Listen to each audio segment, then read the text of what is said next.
Hi there, I'm Shalom and today we shall study about the formation of comparative and superlative. So let us look at this picture over here. What do you see in this picture? You see three boys standing in a line. We see Rahim, he is a tall boy. So tall becomes a positive. Kishore is taller than Rahim. So you're taller, it becomes an comparative. And we see the guy over here, he is very tall. So we say David is the tallest boy. So tall, taller, tallest, these all become the degrees of comparison such as positive, comparative and superlative degree. Now let us understand what is positive, comparative and superlative degree. In positive degree, it is the simplest form of the adjective and it has basically no comparison. We say tall is an adjective, we don't compare it with anything. Then we also use positive. We example here, Mary is as young as Betty. So as young as here becomes a comparison of equals. So this is the positive comparison. Now let us try to understand the comparative degree. For example, we say taller. We add an er to it, and in comparative degree, we compare with two things or persons. So example, we say Grace is younger than Mary. So we always add a than after a comparative. Here we added a than after younger. So Grace is younger than Mary becomes a comparative degree. Now let us try to understand the superlative degree. What does superlative degree do? Superlative degree compares three persons or more of things. For example, I have written here, Grace is the youngest of all. So we added an est over here and we always remember to add the before the superlative degree. So Grace is the youngest of all, the youngest becomes the superlative degree.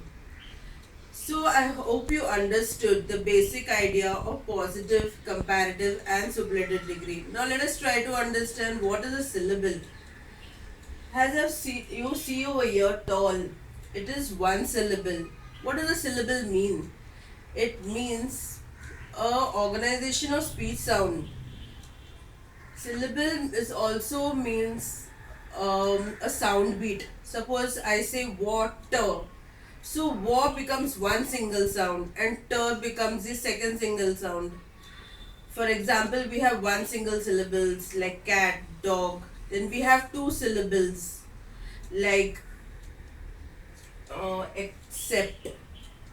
So accept becomes two syllables. Then we have three syllables. Sing as beautiful, beau becomes one single word, tea becomes another word and full becomes a third syllable. So we see that one syllables are like cat and dog. Second syllable, two syllables means apple or orange. And the three syllables mean beautiful or excellent or important. These are all about syllables. So I hope you understood the basic idea of what is a syllable is. So let us try to understand what are the rules of forming the comparative and the superlative. Let's go to the first rule. The first rule applies that in the positive it ends with a syllable and we have to add an er to it in the comparative. So here it becomes tall becomes taller. And to make it a superlative, we in one syllable we have to add an est to tall to become a superlative. So always remember that if the word has one syllable like tall, it has a one single sound. We have to add an er or est to it. And in er we always have to add a than after it and the before the superlative. So example I have written here tall, taller, tallest, young, younger and youngest. So let us look at the second rule. Now what does the second rule imply? It implies that when the positive ends in a silent E, for example you're brave. Now what do you mean by silent E? When I say brave, we don't hear the sound E, so it is a silent E. Brave becomes one syllable and it ends with a silent E. So we always have to add an R and an ST to the comparative and superlative form to the positive. So example, brave becomes braver and bravest. Second example, I've written wise. We have an E sound. So wise becomes wiser and wisest. So this is the second rule, that always remember anything a positive ends in E, we always have to add an R or ST to it. Now let us look at the third rule. In the third rule, we see that the one syllable ends with a Y and it precedes with a consonant, that is P. And to make it into a comparative form, we have to change the Y into I and add an ER. So happy becomes happier. We have added an I, Y changes to I plus ER. So becomes happier. Now to make it superlative, we have to only add an EST to it. So other examples are easy, easier and easiest. So always remember, in one syllable when we end with a Y which is just preceded by consonant, the Y changes to an I and it adds an ER on EST to the comparative and superlative forms to the positive. Now let us see the fourth rule. When we have one syllable, like for example I have here big, and it is preceded by a one vowel and it ends in also in one consonant. We have one vowel, short vowel like I, and G becomes a consonant. So we have to double this consonant. G becomes G. We have a double G and we have to add an ER. So big becomes bigger. And in superlative, also the consonant becomes double and we have to add an EST. So example, big, bigger and biggest. Now let's see the second example, fat. It has a short vowel A and it ends with a single consonant. It is a one syllable, fat. It is a single sound. Here we have to double the consonant. T becomes double T plus ER. So fat becomes fatter and in superlative fat becomes fattest. We have added a double consonant with an EST. Now what happens when it becomes a double vowel or a double consonant? Like for example, if I say cheap, cheap, cheaper and cheapest.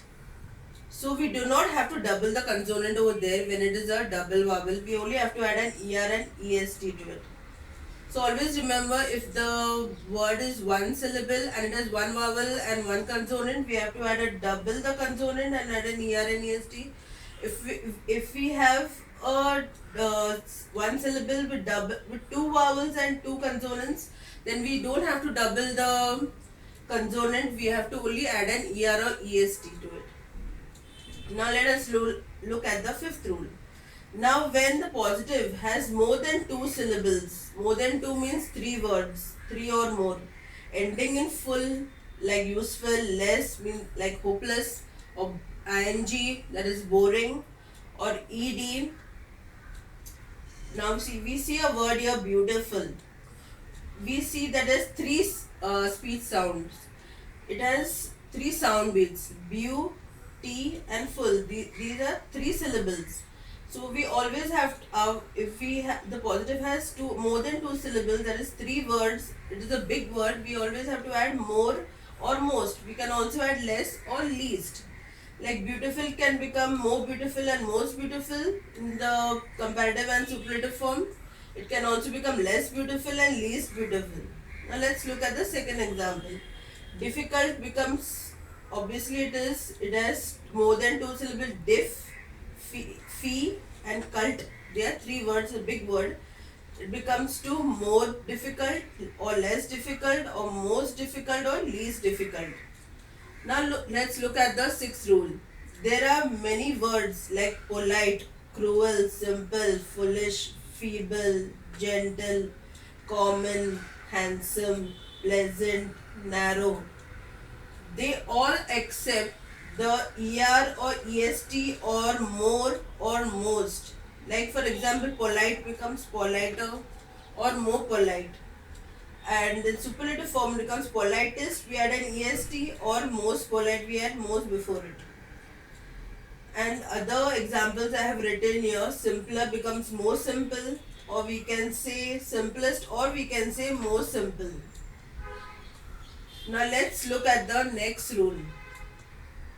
Now there are many words in the comparative form which is ending in or and it changes to the preposition to. For example, I say inferior to, superior to, prior to means before to, senior to, he's senior to me, junior to, he's junior to me, anterior to, posterior to.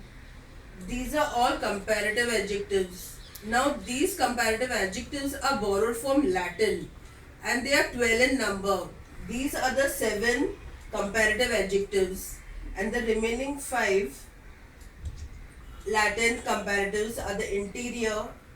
We can say the interior wall is made of stone. Exterior, we can say the exterior wall is made of clay. Or we can say ultra. I don't have any ultra motive to help you. Or we can say major, or we can say minor. Your age is of no minor importance to me. These are all the 5 Latin comparative adjectives. Now there are certain comparatives which have lost meaning and they become positive adjectives. They are not followed by than. For example, we have former, latter, upper, elder, inner, outer, utter, and hinder. These all form the comparative adjectives. Now let us look at the next rule. When we have two objects and when one object is compared to the second object should exclude the former. Like for example, if I say iron is more useful than any other metal. So we see that this is the first object, iron, and other metal is the second. So we don't have to include other. We can say iron is more useful than any metal. We say any metal, we can also say iron because it is any metal and iron mean the same. Iron is more useful than iron. So always remember that when one object is compared to second object excludes the first object. Now this is all about regular comparison. Let us move on to the irregular comparisons. In irregular comparisons, do not have comparative and superlative forms, and they do not form the er and est or more or most. All these irregular comparisons have to be remembered. For example, I have written, we have to remember all these words by heart. Like the example, far. You can see here he is father. Here he is farthest. Father means distance, refers to distance, and it also means more advanced. Farthest means he is the most far. Now we see the second one, older. Old becomes older in comparative, and oldest. Old and older, they both refer to person or things. Older also refers to the age of a person or thing. And in we see elder and eldest, both the persons are from the same family. We say, I can say Tom is my eldest son. We always remember, let me tell you a trick that whenever my and me are there, we always have the elder word to it. So you understand, like Tom is my eldest brother. So my is there, so you have to add an elder to it. Always remember that elder is rarely used in English and older is most commonly used in English. It is not from the same person or family. Always remember that elder does not have a than after it. Now let's see the next one. Good, well becomes better and best. She is good at doing something. She can do it better. She is best at doing something. We're not saying that she is a good person. Now let us look at the next one. Bad, evil or ill becomes worse or worst. He is a bad boy. He gets worse and he gets worst. We don't add worser or we don't add er to it because bad becomes irregular, bad becomes worse and worst. Now see the next one. Little becomes less, lesser or least. Least is the most less. Then next one we see much, many. They both become more and most. But we notice that much, more and most, they are used in quantities. I have explained you in adjectives of number. They are uncountable. While as many, more, most are number which they are countable. Countables which we can count. So when we have numbers, we have to have many, more or most. Now let's look at the next one. Late refers to time. Late, later, latter becomes latest and last in superlative form. Now we see that late, later and latest, they all refer to time, and latter and last refer to position. So let's go to the next one. Fourth becomes former and foremost first. Further means distance or additional, or also means extra or a higher level. And further means furthest. We can also write farther or farthest. Always remember that further is distance and farther also distance, but farther doesn't have the additional in farther. Now we have in, inner and inmost and innermost. Up, upper, uppermost, uppermost. Out, outer, utmost. We can also say out, utter, uttermost. Nigh means near, nigher or nearer, nighest or next. Nighest means the distance, near means distance, and next means position. You can also say nearest. All these four, in, up, out, nigh, are not very common. They are outdated. So, let me tell you more about what about comparison. When comparisons are made, for example, I say this is an apple and this is a banana. Now, apple and banana both are different kinds of fruits. They are fruits, but they are different kinds of fruits. So, we should not have the comparison which is different. We should see that they are always similar. Like apple and banana are different kinds of fruits, so they cannot be compared. Or we can say apple and oranges, they are different kind. They are fruit, but they are different kind of fruits. Suppose, for example, if I say Michael's computer is better than Bill's, it is wrong. The comparison is wrong. But Michael's computer is better than Bill's computer. That becomes the correct comparison. Comparison always has to make sense. So we see that we see the formation of superlatives and comparatives. Thank you.